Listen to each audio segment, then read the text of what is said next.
नमस्कार, भाग्य चक्र के इस खास एपिसोड में आप सभी का बहुत बहुत स्वागत है। मैं हूं आपके साथ गीतू चौहान और मेरे साथ हैं tarot card reader astrologer Smita Kaushik ji. Smita ji, आपका बहुत बहुत स्वागत है।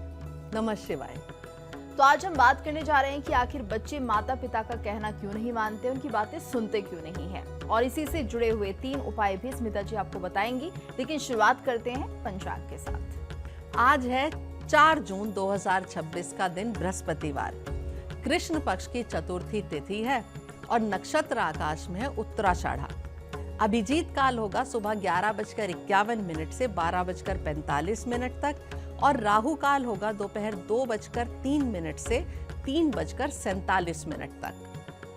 स्मिता जी, आजकल हम देख रहे हैं कि सभी माता पिता की एक ही समस्या है कि उनके बच्चे उनका कहना नहीं मानते, या तो मोबाइल में रहते हैं या फिर जो कहते हैं उसे समय पर करते नहीं हैं, उनका ध्यान कहीं और रहता है। पढ़ाई की बात करते हैं तो भागने लगते हैं। इसके अलावा दूसरे भी ऐसे काम हैं जिन पर अगर माता पिता कुछ कहते हैं तो बच्चे नाराज हो जाते हैं, गुस्सा करते हैं। इसके पीछे की वजह आपको क्या दिखती है? क्या ये एक तरह से ग्रहों का कनेक्शन है या फिर घर का माहौल ऐसा होता है? कुछ बताइए इसको लेकर। देखिए, इसका कोई एक कारण नहीं होता, इसके बहुत सारे मल्टीपल कारण हैं। अगर हम बात करें ग्रहों की तो कई बार ग्रह भी इसके लिए जिम्मेदार होते हैं, कई बार घर का वातावरण भी जिम्मेदार होता है और कई बार माता पिता का व्यवहार भी इसके लिए बहुत बड़ा जिम्मेदार होता है।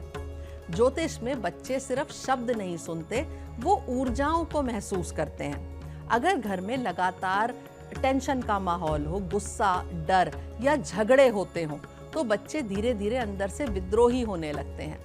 और आजकल एक बहुत बड़ी चीज हो गई है जो बहुत ज्यादा बढ़ गई है, वो है इमोशनल दूरी, यानी कि माता पिता और बच्चों के बीच में एक अजीब सी दूरी आजकल आ गई है। माता पिता बच्चों को सब कुछ दे रहे हैं लेकिन समय और सुनने की आदत कम हो गई है। जो बच्चे हैं वो बाहर से शांत दिखाई देते हैं लेकिन उनके अंदर बहुत कुछ दबा हुआ होता है। ग्रहों की बात करें तो खास तौर पर चंद्रमा, बुध, राहु और शनि, इनका बहुत बड़ा प्रभाव इस वाली समस्या के ऊपर देखा जा सकता है। तो ऐसे में स्मिता जी, ऐसे कौन से ग्रह हैं जो बच्चों को जिद्दी बनाते हैं, जो बच्चों को ऐसा बना देते हैं कि वो बात सुनना ही नहीं चाहते? सबसे पहले बात करेंगे राहु की। अगर बच्चे की कुंडली में राहु, चंद्रमा या बुध को प्रभावित कर रहा हो तो बच्चा जल्दी किसी की बात नहीं मानता। उसे लगता है कि मुझे सब पता है और ऐसे बच्चे जल्दी इरिटेट भी हो जाते हैं, मोबाइल या इंटरनेट की दुनिया में ज्यादा खो जाते हैं और कई बार माता पिता से इमोशनली डिस्कनेक्ट हो जाते हैं। फिर आता है मंगल। अगर मंगल उग्र हो, खासकर चौथे या 5वें भाव में अशांत स्थिति में हो तो बच्चा बहुत गुस्सैल होता है, इम्पेशेंट होता है और बहुत ज़्यादा आर्ग्यूमेंट्स करता है, बहस बहुत करता है। ऐसे बच्चे तुरंत रिएक्ट करते हैं। आपने कोई छोटी सी बात भी उन्हें कही तो उसका जवाब वो ज़रूर देंगे। और अगर शनि का ज़्यादा असर हो तो बच्चा अंदर से दबा हुआ महसूस करता है, वो अपनी भावनाओं को खुलकर ज़्यादा बोल नहीं पाता और धीरे धीरे जिद्दी हो जाता है और इमोशनली बहुत दूर चला जाता है, यानी कि उसके अंदर एक जो भावनात्मक लगाव होता है वो कम होने लगता है। और सबसे महत्वपूर्ण है चंद्रमा। चंद्रमा मन का कारक है। अगर चंद्रमा कमजोर हो, राहु केतु से पीड़ित हो तो बच्चा इमोशनल इम्बैलेंस महसूस करता है। कई बार वो खुद भी नहीं समझ पाता कि उसे इतना गुस्सा क्यों आता है, उसके अंदर इतना चिड़चिड़ापन क्यों रहता है, यानी कि वो खुद ही एक असमंजस की स्थिति में होता है। चिड़चिड़ा होता है, गुस्सा आता है, लेकिन उसे उसका कारण खुद ही पता नहीं होता। और ऐसे में स्मिता जी, करना क्या चाहिए? क्या बच्चे की कुंडली देखनी चाहिए या फिर बच्चों के माता पिता की कुंडली को भी देखना चाहिए? ये बहुत बड़ी बात है और इस बात का असर भी बहुत गहरा होता है। कई बार समस्या बच्चों में नहीं होती, घर की एनर्जी में होती है। अगर माता पिता की कुंडली में चंद्रमा इम्बैलेंस्ड हो, अशांत हो, तो उन्हें भी क्या होता है, बार बार गुस्सा आता है। और घर में तनाव अगर रहता हो तो उसकी वाइब्रेशन सीधे बच्चे के ऊपर आती है। बच्चे शब्दों से ज़्यादा एनर्जी को एब्जॉर्ब करते हैं। अगर घर में हमेशा डर, तुलना, आलोचना या नेगेटिव बातें होती हों, जैसे कि तुमसे कुछ नहीं होगा, देखो दूसरे बच्चे कितने अच्छे हैं, वो कितना अच्छा कर रहे हैं, तो बच्चा अंदर से टूटने लगता है। फिर वो या तो बहुत रिबेलियस हो जाता है या पूरी तरह से इमोशनली बंद कर लेता है अपने आप को। और एक बात और मैं कहूँगी कि जिस घर में माता पिता एक दूसरे की इज्जत नहीं करते, वहाँ बच्चा धीरे धीरे अथॉरिटी को छोड़ता है और रिस्पेक्ट को भी छोड़ने लगता है। स्मिता जी, अक्सर ये देखा जाता है कि आजकल के जो बच्चे हैं हर घर में कहीं ना कहीं वो या तो अकेला रहना पसंद करते हैं, गुस्सा हो जाते हैं। तो क्या इसके पीछे ये वजह मानी जाए कि जो ग्रह है वो सही नहीं है या कुछ और कारण आपको दिख रहे हैं? आज का जो समय है वो राहु प्रधान समय है। राहु वर्चुअल दुनिया का, आइसोलेशन का और कंफ्यूजन का ग्रह है और वो इन सब चीज़ों को बढ़ाता भी है। इसलिए बच्चे रियल कनेक्शन से ज़्यादा डिजिटल कनेक्शन में अपने आप को ज़्यादा कंफर्टेबल महसूस करते हैं। उनका जो दिमाग है वो बहुत ज़्यादा एक दौड़ भाग में लगा हुआ है। नींद कम हो गई है, पेशेंस कम हो गई है और जो उनकी भावनात्मक स्टेबिलिटी है वो भी कम होनी हुई लगती है। अगर कुंडली में राहु और चंद्रमा का असर ज़्यादा हो तो बच्चा छोटी छोटी बातों पर भी एकदम फट पड़ता है, बहुत गुस्सा कर देता है। लेकिन इसका मतलब ये नहीं है कि बच्चा खराब है। कई बार वो सिर्फ सुना जाना चाहता है, यानी कि वो चाहता है कि उसे कोई सुने, उसकी बातों को कोई समझे और उसे जज ना किया जाए। और एक दूसरे की समझ जो है, माता पिता और बच्चों के बीच की जो समझ है वो बढ़नी चाहिए। बच्चा सिर्फ इतना ही डिमांड कर रहा है कि मुझे समझो और मेरी बातों को सही तरीके से सुनो। और ऐसे में स्मिता जी, अगर किसी भी माता पिता को ये लगता है कि बच्चा उनके हाथों से निकलता जा रहा है तो उन्हें क्या कुछ उपाय करना चाहिए? सबसे पहले तो डरना नहीं चाहिए, क्योंकि हर रिबेलियस बच्चा बुरा नहीं होता। कई बार वो सिर्फ इमोशनली कंफ्यूज्ड होता है। दूसरी बात, बच्चे पर सिर्फ ऑर्डर मत चलाइए, कनेक्शन बनाइए, उनसे जुड़िए, उनसे बातचीत करिए, उनकी बातों को सुनिए। हर समय लेक्चर देने से बच्चा और दूर चला जाएगा। तीसरी बात है कि घर की जो एनर्जी है उसे शांत रखिए। सुबह घर में हल्का सा कोई म्यूजिक, कोई भजन संगीत चलाइए, दीपक जलाइए, प्रार्थना करिए और मंत्र जरूर कोई ना कोई घर में जरूर चलाइए, भजन जरूर सुनिए। सकारात्मक वातावरण इन सब चीज़ों के ऊपर बहुत बड़ा असर डालता है। और ज्योतिष के अनुसार कुछ छोटे उपाय भी मदद कर सकते हैं, जैसे कि सोमवार को बच्चों को सफ़ेद मिठाई खिलाइए या कोई भी सफ़ेद चीज़ खिलाइए। बच्चे के कमरे में बहुत ज़्यादा अंधेरा या जो उसका माहौल है उसे कभी भी भारी मत होने दीजिए। रोज़ कुछ मिनट बच्चे के सिर पर हाथ रखकर प्यार से बातें करिए। और ये जो मैंने बात कही सिर पर हाथ रखना, इसका बहुत गहरा असर बच्चे के ऊपर होता है। एक तो बच्चा अपने आप को सुरक्षित महसूस करता है, दूसरा आपका जो हाथ है बच्चे के सिर के ऊपर वो आशीर्वाद के रूप में उसके ऊपर बहुत सारी चीज़ों को, बहुत खराब चीज़ों को दूर कर देता है। घर में बार बार अपमानजनक शब्दों का प्रयोग करना, इससे आपको बचना चाहिए। और याद रखिए कि बच्चे जो हैं वो पौधों की तरह होते हैं, डांट से नहीं, सही वातावरण और प्यार से खिलते हैं। सिर्फ ग्रह ही नहीं, घर की एनर्जी, माता पिता का व्यवहार और इमोशनल कनेक्शन भी बहुत बड़ा कारण बनते हैं। तो अगर आपका बच्चा आपकी बात नहीं मान रहा तो सिर्फ उसे दोष देने से पहले घर के वातावरण को और अपने व्यवहार को भी एक बार जरूर देखिए कि कहीं वहां तो कोई गड़बड़ नहीं है। बिल्कुल। और ऐसे में अब आगे बढ़ते हैं, कार्यक्रम को आगे ले जाते हैं, बात करते हैं आज की राशिफल की। शुरुआत करेंगे मेष राशि के साथ। सबसे पहला कार्ड उठाऊंगी मैं मेष राशि के लिए और इनके लिए कार्ड निकला है 4 ऑफ डिस्क का। आज पैसों और काम से जुड़े मामलों में सावधानी और स्थिरता बनाए रखना आपके लिए जरूरी होगा। जो मेहनत आपने अब तक की है उसका लाभ धीरे धीरे मिलता हुआ दिखाई देगा। किसी भी फैसले में जल्दबाजी करने के बजाय सोच समझकर आगे बढ़ना बेहतर रहेगा। आपके लिए शुभ रंग हरा होगा और शुभ अंक होगा 4 और उपाय होगा आज किसी जरूरतमंद को अनाज का दान करिए। अगला कार्ड उठाऊंगी मैं वृषभ राशि के लिए और इनके लिए कार्ड निकला है 9 ऑफ सॉर्ड्स का। आज कामों में तेजी और अचानक बदलाव देखने को मिलेंगे। आपकी हिम्मत और तेज सोच कई रुके हुए कामों को आगे बढ़ा सकती है, लेकिन जल्दबाजी और गुस्से से थोड़ा बचकर चलना जरूरी होगा। धैर्य और समझदारी आज आपके लिए सबसे बड़ा सहारा बनेंगे। शुभ रंग आपके लिए नीला होगा और शुभ अंक होगा 3 और उपाय होगा आज पक्षियों को दाना डालिए। आगे बढ़ते हैं स्मिता जी, बात कर लेते हैं मिथुन और कर्क राशि के जातकों के लिए कैसा रहेगा आज का दिन। अगला कार्ड उठाऊंगी मैं मिथुन राशि के लिए और इनके लिए कार्ड निकला है 10 ऑफ वॉन्ड्स का। आज जिम्मेदारियों और काम का दबाव थोड़ा ज्यादा महसूस करेंगे। खुद पर जरूरत से ज्यादा बोझ डालने के बजाय थोड़ा आराम और बैलेंस बनाए रखिए। धैर्य और सही योजना के साथ आगे बढ़ेंगे तो धीरे धीरे परिस्थितियां आसान होती नजर आएंगी। शुभ रंग होगा आपके लिए ब्राउन और शुभ अंक होगा 1 और उपाय होगा आज किसी जरूरतमंद को अनाज का दान करिए और शाम को घी का दीपक जलाइए।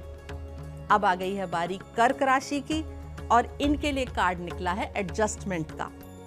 आज संतुलन और धैर्य बनाए रखना आपके लिए सबसे ज्यादा जरूरी होगा। किसी पुराने मामले में सही फैसला या राहत मिलने के संकेत भी हैं। रिश्तों और काम दोनों में समझदारी से लिया गया कदम आपके पक्ष में जाएगा। शुभ रंग आपके लिए नीला होगा और शुभ अंक होगा 8 और उपाय होगा आज आप सफेद वस्तु का दान करिए।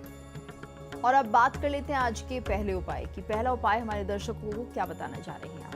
बच्चों की पढ़ाई लिखाई और उनके सही मार्गदर्शन से जुड़ा हुआ पहला उपाय। बच्चे के हाथों बुधवार के दिन गाय को पालक या हरी घास खिलवाइए।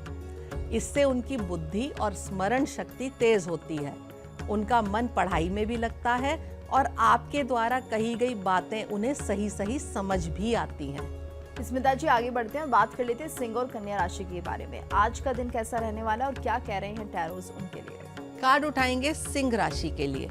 इनके लिए कार्ड निकला है प्रिंस ऑफ वॉन्ड्स का। आज ऊर्जा और कॉन्फिडेंस काफी मजबूत रहेंगे। रुके हुए कामों में तेजी आएगी और नए अवसर भी आपके सामने खुलेंगे। यात्रा, बदलाव या किसी नई शुरुआत के संकेत बन रहे हैं। बस जल्दबाजी और गुस्से से थोड़ा बचकर चलें। शुभ रंग आपके लिए नारंगी होगा और शुभ अंक होगा 4 और उपाय होगा आज सूर्य को जल अर्पित करें और गुड़ का दान करें। अब कार्ड उठाऊंगी मैं कन्या राशि के लिए। इनके लिए कार्ड निकला है एओन का। आज पुराने मामलों का समाधान और नई शुरुआत के संकेत बन रहे हैं। जो बातें लंबे समय से रुकी हुई थी उनमें अब बदलाव और स्पष्टता आ सकती है। खुद पर भरोसा रखेंगे तो आगे का रास्ता आपके लिए और बेहतर खुलता हुआ दिखाई देगा। शुभ रंग होगा आपके लिए सुनहरा और शुभ अंक होगा 2 और उपाय होगा आज सुबह सूर्य को जल अर्पित करें और घर में कपूर जलाएं। आगे बढ़ते हुए बात कर लेते हैं तुला और वृश्चिक राशि के जातकों के लिए कैसा रहेगा आज का दिन और कौन से उपाय उन्हें आज करने होंगे। कार्ड उठा रही हूं मैं तुला राशि के लिए। इनके लिए कार्ड निकला है एस ऑफ वॉन्ड्स का। आज नई शुरुआत और नए अवसर आपके लिए उत्साह लेकर आएंगे। मन में जोश और आत्मविश्वास बना रहेगा जिससे रुके हुए कामों में भी गति आएगी। सही दिशा में मेहनत करेंगे तो सफलता जल्दी मिल सकती है। शुभ रंग होगा आपके लिए नारंगी और शुभ अंक होगा 1 और उपाय होगा आज लाल चंदन डालकर सूर्य को जल अर्पित करिए। अब आ गई है बारी वृश्चिक राशि की और इनके लिए कार्ड निकला है 3 ऑफ वॉन्ड्स का। आज आगे बढ़ने और नई योजनाओं पर काम करने का अच्छा समय है। मेहनत का परिणाम धीरे धीरे आपके पक्ष में आता दिखाई देगा और नए अवसर भी सामने आ सकते हैं। आत्मविश्वास बनाए रखेंगे तो आने वाला समय आपके लिए और बेहतर साबित होगा। शुभ रंग आपके लिए नारंगी होगा और शुभ अंक होगा 3 और उपाय होगा आज घर के मंदिर में घी का दीपक जलाइए। और अब बात कर लेते हैं आज के दूसरे उपाय की। स्मिता जी, दूसरा उपाय हमारे दर्शकों को आज क्या बताने जा रही हैं? बच्चों से ही जुड़ा हुआ दूसरा उपाय बता रही हूँ। एक सफेद सूती कपड़े में हरे मूंग और 2 इलायची बांधकर बच्चे के कमरे की उत्तर यानी कि नॉर्थ दिशा में रख दीजिए। इसे 43 दिन बाद बदल दीजिए। ये उपाय करने से बच्चों के अंदर डिसिप्लिन आता है और पढ़ाई में भी उनका मन लगने लगता है। साथ ही माता पिता और बच्चों के बीच के जो संबंध है वो बेहतर हो सकते हैं अगर आप सोमवार को चंद्रमा के मंत्र का जाप करें। ओम सोम सोमाय नमः ये जाप आप भी कर सकते हैं और बच्चे से भी करवा सकते हैं। बच्चों के कमरे में हल्के रंगों का इस्तेमाल करना चाहिए। माता पिता का बच्चों के साथ एक साथ भोजन करना भी बहुत फायदेमंद होता है। तो दिन में कम से कम एक बार एक मील साथ जरूर खाइए। आगे बढ़ते हैं, बात कर लेते हैं धनु मकर राशि के जातकों के लिए आज का दिन कैसा रहेगा। कार्ड उठा रही हूं मैं धनु राशि के लिए और इनके लिए कार्ड निकला है 5 ऑफ सॉर्ड्स का। आज छोटी छोटी बातों को लेकर तनाव या बहस बढ़ सकती है, इसलिए शब्दों का इस्तेमाल सोच समझ कर करें। हर बात में जीत जरूरी नहीं होती, कई बार शांति बनाए रखना ज्यादा अच्छा होता है। धैर्य और समझदारी से काम लेंगे तो स्थिति आपके नियंत्रण में रहेगी। आपके लिए शुभ रंग ग्रे होगा और शुभ अंक होगा 5 और उपाय होगा आज कपूर जलाइए और किसी जरूरतमंद को सफेद वस्तु का दान करिए। अब कार्ड उठाऊंगी मैं मकर राशि के लिए और इनके लिए कार्ड निकला है 6 ऑफ वॉन्ड्स का। आज सफलता और मान सम्मान मिलने के अच्छे योग बन रहे हैं। मेहनत का परिणाम आपके पक्ष में आता दिखाई देगा और लोग आपकी तारीफ भी करेंगे। कॉन्फिडेंस और पॉजिटिव सोच से आज आपको आगे बढ़ने में मदद मिलेगी। शुभ रंग होगा आपके लिए नारंगी और शुभ अंक होगा 6 और उपाय होगा आज सूर्य को जल अर्पित करिए और गुड़ का दान करिए। और अब बात कर लेते हैं कुंभ और मीन राशि के जातकों के लिए। बारी आ गई है कुंभ राशि की। कुंभ राशि के लिए कार्ड निकला है 8 ऑफ कप्स का। आज मन किसी पुरानी बात या परिस्थिति से थोड़ा दूर जाने का करेगा। जो चीजें अब आपके मन को शांति नहीं दे रही, उनसे धीरे धीरे दूरी बनाना आपके लिए बेहतर रहेगा। नई दिशा और नई सोच आपके लिए आगे चलकर राहत लेकर आ सकती है। शुभ रंग होगा आपके लिए आसमानी और शुभ अंक होगा 8 और उपाय होगा आज भगवान नारायण के सामने घी का दीपक जलाइए। और अंत में बारी आ गई है मीन राशि की। इनके लिए कार्ड निकला है द टावर का। आज अचानक बदलाव या कोई अनपेक्षित खबर आपको थोड़ा चौंका सकती है। जो चीजें लंबे समय से रुकी हुई थी, उनमें बड़ा परिवर्तन आने के संकेत हैं। घबराने के बजाय धैर्य रखिए, क्योंकि कई बार बदलाव ही नए शुरुआत का रास्ता खोलते हैं। शुभ रंग होगा आपके लिए ग्रे और शुभ अंक होगा 7 और उपाय होगा आज घर में लोबान और कपूर जलाइए। और आइए अब बात कर लेते हैं आज के तीसरे और आखिरी उपाय की। स्मिता जी, तीसरा उपाय क्या बताने जा रही हैं? आप बहुत जिद करता है और गुस्सा भी बहुत करता है, तो मंगलवार को हनुमान चालीसा का पाठ करिए और बच्चों से भी जरूर करवाइए। लाल रंग का इस्तेमाल ज्यादा मत करिए। अपने बच्चों को तांबे के बर्तन में पानी पीने के लिए दीजिए। ये छोटे छोटे उपाय करने से आपके बच्चे में बड़े परिवर्तन दिखाई देंगे। स्मिता जी, ये जानकारी हमारे दर्शकों को आपने दी और उम्मीद करते हैं बच्चों से जुड़े हुए आज के उपाय उन्हें पसंद भी आएंगे, करेंगे भी और इसका लाभ भी उठाएंगे। इसके लिए आपका बहुत बहुत धन्यवाद। नमः शिवाय। और इसी के साथ भाग्य चक्र के आज के इस खास एपिसोड में इतना ही। कल फिर होगी आपसे मुलाकात, तब तक के लिए दीजिए इजाजत। नमस्कार। देखिए इंडिया डेली 24/7 अब आपकी स्मार्ट टीवी पर।